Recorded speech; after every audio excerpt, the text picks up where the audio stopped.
You ask Tiger to solve. This deals with linear equations with one unknown. The final result is x equals 30. Let's solve it step by step. Swap sides. Group all constants on the right side of the equation. Subtract 32 from both sides. Simplify the arithmetic.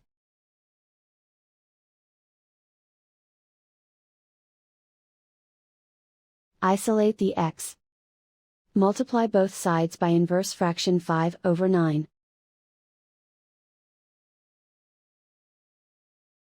Group like terms.